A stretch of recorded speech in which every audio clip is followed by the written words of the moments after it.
Look at all the bubbles coming there. It's from the case halves and the crankshaft. It will not hold pressure.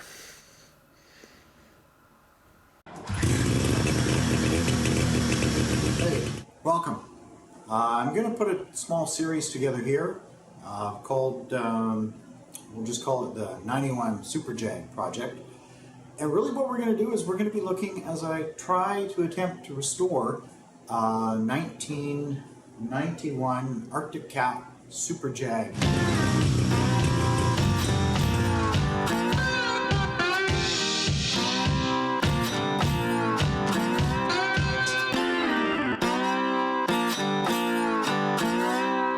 Welcome back to the garage. We're going to take another look at the Jag. Got a project coming up here that I'll walk you through, making a air, what do they call it, air tester, leak tester.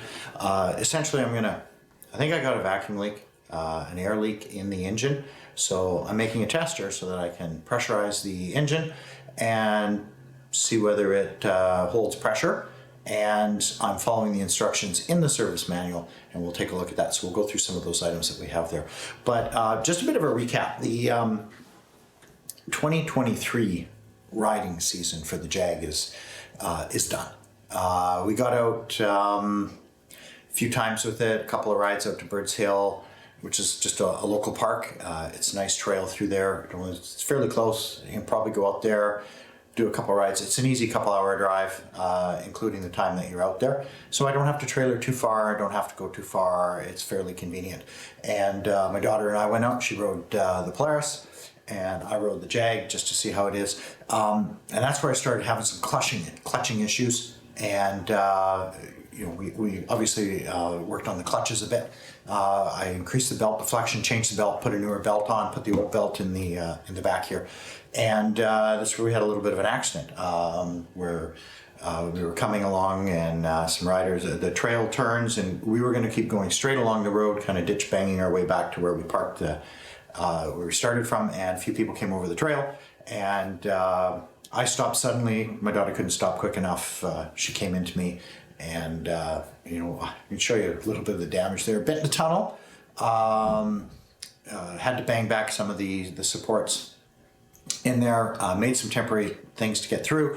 Gonna have to replace the snow flap at the back. I still got to kind of bang out a bit of the rear tunnel there. Had to replace some of the bolts on the back there, but you know, we made it through, and went out ace fishing with it, and went with my son-in-law. We had you know, drove some of the trails. It is a lot rougher to drive in there, and we took some pretty good bumps, banged around pretty good. Had some fun with it. It drives really good. We had a real issue with it maintaining its idle, and that's why I'm going to do the leak testing, because I've replaced the impulse line. As you know from some of the prior videos, I've replaced the fuel lines multiple times. I replaced the fuel pump, I replaced it. So I'm at a loss now, and I've kind of replaced a number of things. It will not stay idling unless I run the engine real rich. I've had to crank up the RPMs on the engine to get enough fuel into it. And by doing so, the air screw has no effect on it from factory. So I'm actually moving the main jet needle up by increasing that, so that it's pulling more air and fuel, I guess, into the engine now. That's all I can think of. Even if I reset the carb to spec, it will not stay idling. It'll idle, it'll run for a while, but if you're out driving it and you're at a high RPM and you come and you stop, it will stall out, and then it's a real pain in the ass to get it going. So I ran this when I was out on the weekend. It ran really well. It will idle as you came up to a stop. I was a little nervous when I come up to a stop on the trail, going to cross a road. I don't want it to stall out, because then you got to yank away on it, and it doesn't like to start on 1 or 2, 3 pulls even after it's warm, and it seems to actually be worse when it is warm. So all of it's kind of leading me to think it's an air leak, which is why I'm building an air tester. So we'll walk through that. Yeah, so let's take a look at all the parts I need to make an air tester for this. Right out of here, I was just able to sit there and look at it. Also used videos from some of the other guys, sled channels out there, and a number of other people that have built these in the past, just to see exactly what it is that I do need and how to put it together. So obviously I have an air compressor. and it has a quick connect, and I have a number of these quick connects. So I've got a quick connect here to be able to attach it to my air compressor. That's going to bring it in. I have a ball valve here. All of these are, I think, 1/4 inch NPT threads. Ball valve here to control how much air I let in and to shut it off. I have a T, just a little brass T. I have a connector here,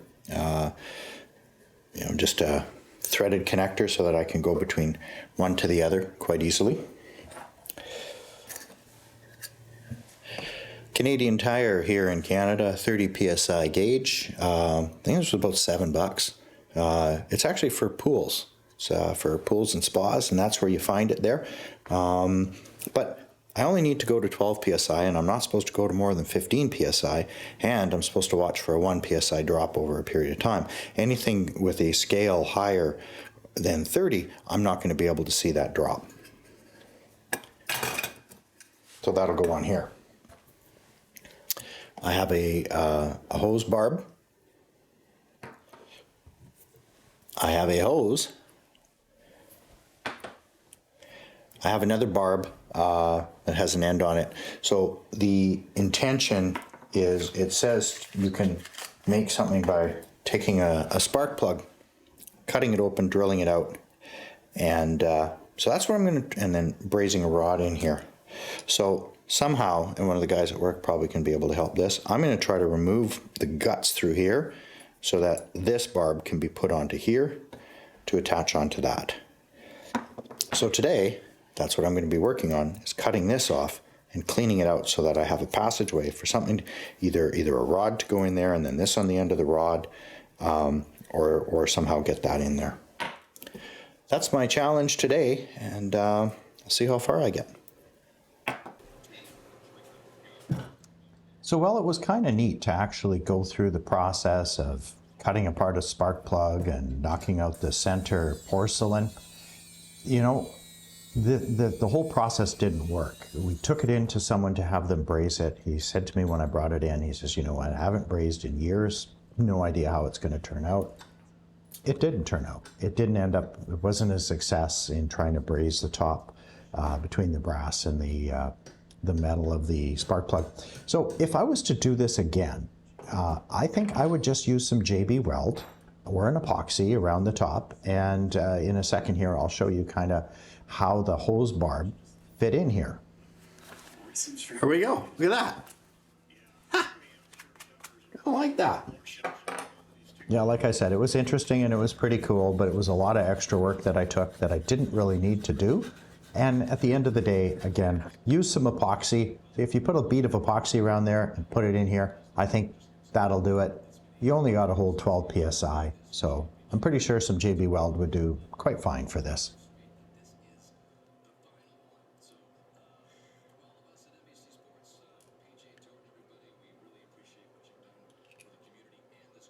So here, we just put a bit of time lapse here, pulling apart the engine, taking it out.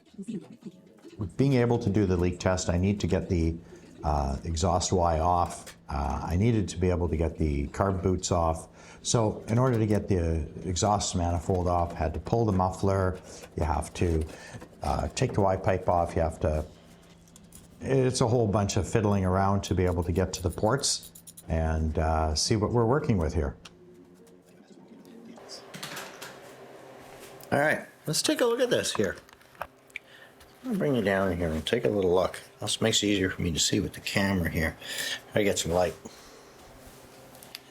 Shed a little light on this here. So, we'll wide angle this here. Okay, let's take a look. So here's our ports. See the piston inside there. Across the other one. There's a piston inside there. It has some scoring on the inside. Can't really tell. Or is it just light? Yeah, it's just light. All right. But if we look down here, look from the case here. There's a lot of leaking right around this corner here. if you can see it. So, a little pool down there. Everything seems to be coming from this little corner here. And it's pretty dry over here. What I'm working on doing is coming up with, got some scrap metal here. Got some foam, purple. Making some gaskets basically to seal off the exhaust ports there. I think we're getting closer. So in watching a lot of the videos from the various sled channels out there, like Nutter's Speed Shop and others, I know Nutter has these plastic plugs that he uses to seal off different ports, especially on the intake side. He puts it right in place of the carb boot. I don't have that. I don't have a lot of that. So here I am. I'm making some metal backing plates to give some strength. And then I cut out some foam and I just hunted around the house and I had this craft foam, for lack of a better word, this purple foam here. And I used that and it seemed to work fairly well for what I needed it to do. It was certainly easy enough to work with. I think a little sheet of rubber might be better, some thin rubber or something of that nature that you could use. I don't know if you could coat the foam with something to make it a little more airtight. Did have a little bit of difficulty with these foam-backed washers at being able to seal initially. Spared you the time putting it on, but I've mounted my, we'll put some light on here. Adjust. So I mounted the two plates on here. You see those mounted the carb plate here, pulled off my impulse line, hooked it up to the impulse line down there, got it all set up, getting ready to give it a test here. Let's see how this goes. Let's see if we can get her back up here.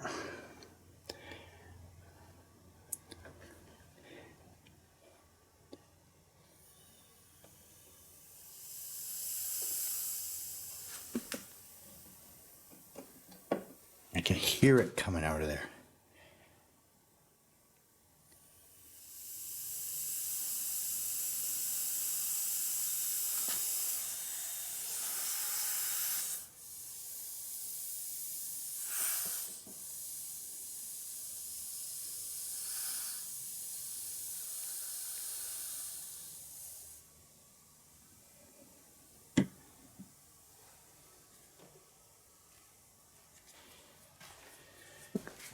Well, we'll have to get some soapy water, and I got to retighten the carb one.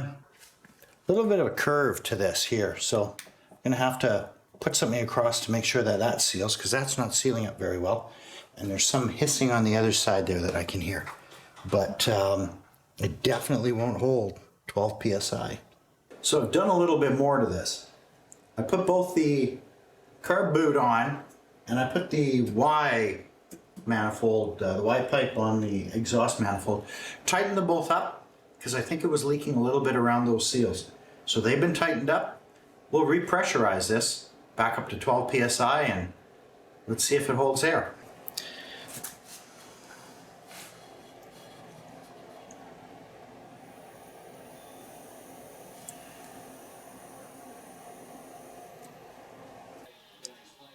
See that, Bubbles?